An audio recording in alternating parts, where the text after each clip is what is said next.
On this episode of Down Under, I have with me the glamorous Anne Marie Cade.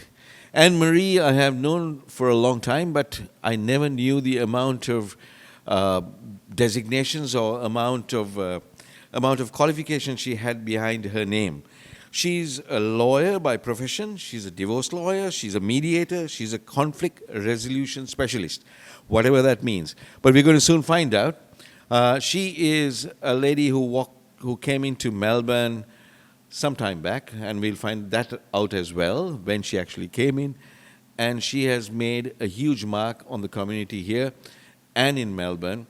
And we are very proud that somebody from the Sri Lankan diaspora has managed to do all what Anne Marie has done up to now. She's still going at it. Hi, Anne Marie, welcome. Thank you for having me. How are you? I'm good. And now, if you can just briefly tell us what lawyer, divorce lawyer, mediator, conflict resolution specialist, how do we work all that out? So, I actually am a lawyer by profession, and I branched out into mediation about 6 years ago because I was running my law firm for probably 12 years, and I found people were just very disgruntled with the legal process. They were never getting resolutions that they were happy with. So I thought there had to be a better way in family law. So that was when I re-qualified as a mediator. And then I decided to branch out, and I also work with people to help them to manage conflict. I know, because when I first spoke to you, and you told me that if I have a conflict with my wife, that you always would like to take the man's side and you'll take my side, but you never did that. No, I will not take sides. It's all about getting to the best outcome that's going to work for both parties. So you're a conflict resolution specialist and a mediator. When did you come into Australia, Anne Marie? I came to Australia in 2003. And were you a lawyer when you came in here? Yes, I was a lawyer. So I practiced in Sri Lanka for probably about 12 or 13 years, and maybe longer, but anyway. So then I moved here and I had to re-qualify, and then I had a baby and I had young kids, and I just had to do what I had to do and, forge my path. You have been forging your path, because recently I came to know that you are also a councillor in the Glenara Council. Yes, I am. So I ran for council. So council is the equivalent of local government. And I decided that I want to represent my community and do what I can to make it a better place to live. So I decided to run for council. So I've been on council like 3 years now. So does that mean that we are going to see Anne Marie the mayor somewhere in future, or how does that work? Maybe in the future, I haven't decided yet, but I'm one of the councillors at the moment. So it's basically government. So this is the first step or the stepping stone to greater things in government. Am I right? It's possible, but at the moment I don't have too many political aspirations. But it is commendable. It's great to see a Sri Lankan who has come out and who's doing the things that you've been doing.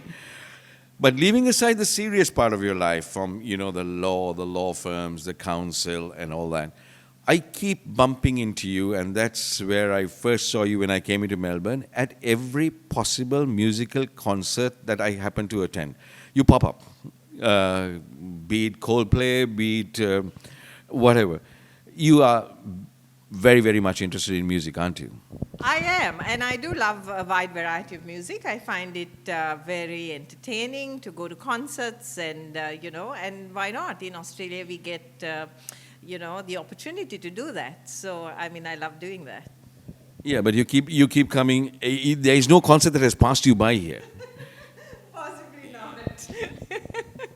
You are at virtually every concert that I have attended, which means you must be at the concerts that I haven't attended as well. Maybe you haven't been to too many. Right. But, yeah, because I know, because I keep getting texts saying I'm going here, I'm going there, and stuff like that. And you've been into the music scene very much.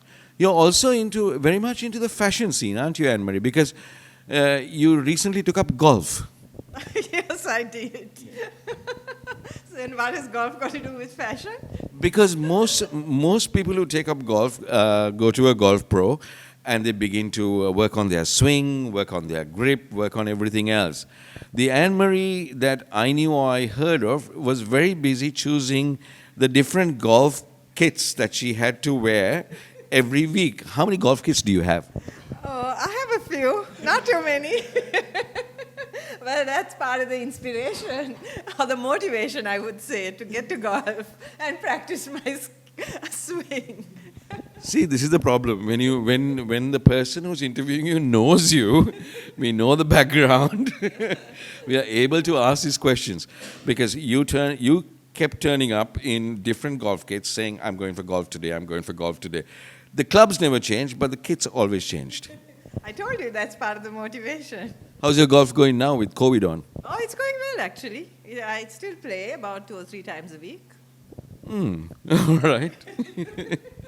So, from here, where do you plan to go to next? Actually, seriously, you said you have no political aspirations, but you've been working very hard at council. You've been doing a lot of things. What plans do you have for the future? So for the moment, I'm possibly thinking of expanding my practice and go down the field of research as well.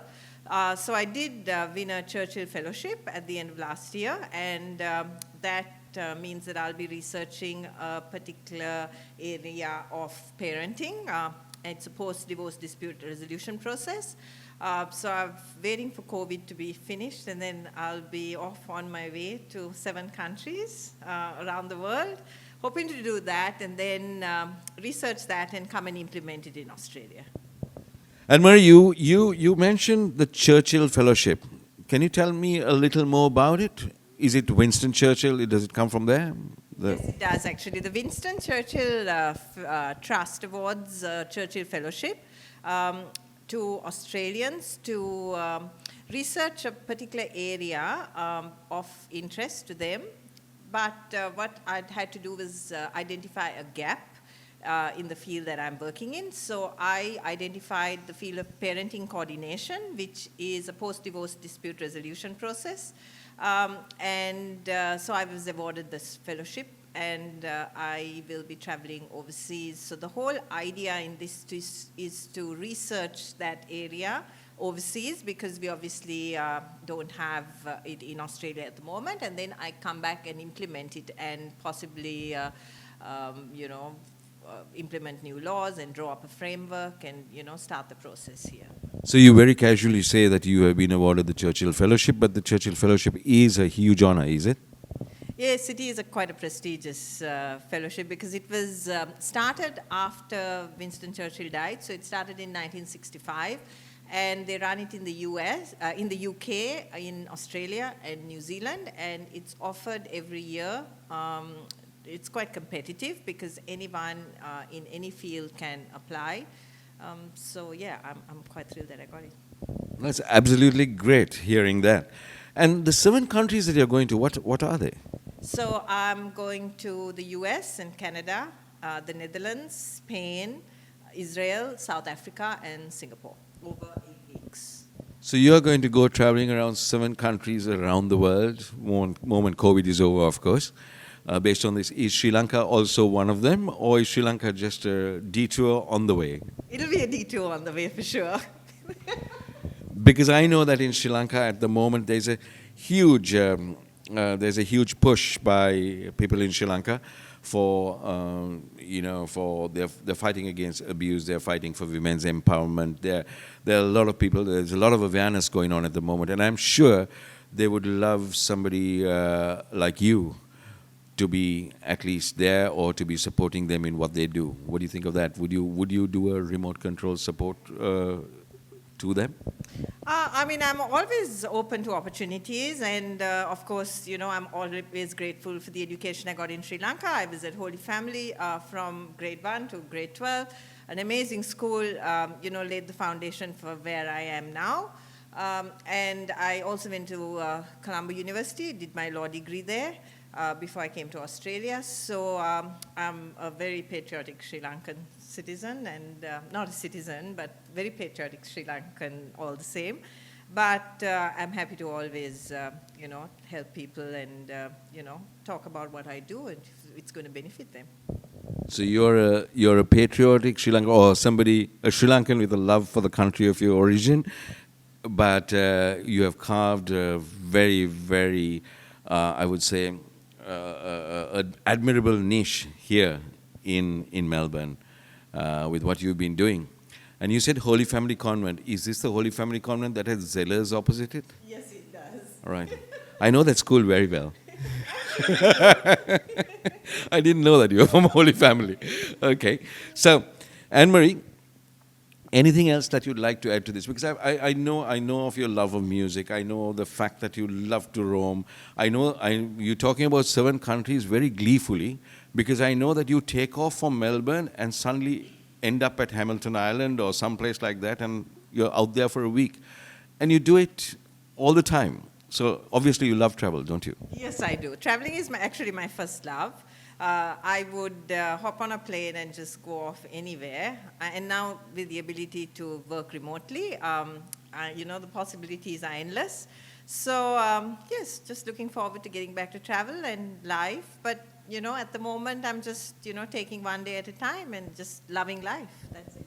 COVID must be driving you crazy. No, actually, it's not. I mean, I've sort of, got myself into a routine, and, it's all about managing your mind, I think. And I think I've got that down pat. So, you've got your 2 jabs. Have you? I've got 1 jab, and the next one is early September. Right. And from early September onwards, 2 jabs are done, passport is in your hand, and you're ready to go. Yes, I'm just waiting for the borders to open. Anne-Marie, it's been lovely having you. Thank you very much for giving us your time on your busy schedule. Anything else you'd like to add to the people back home in Sri Lanka? Nothing. I think we've covered everything. So I think, it's a pleasure to be on this show, and good luck. Thank you very much.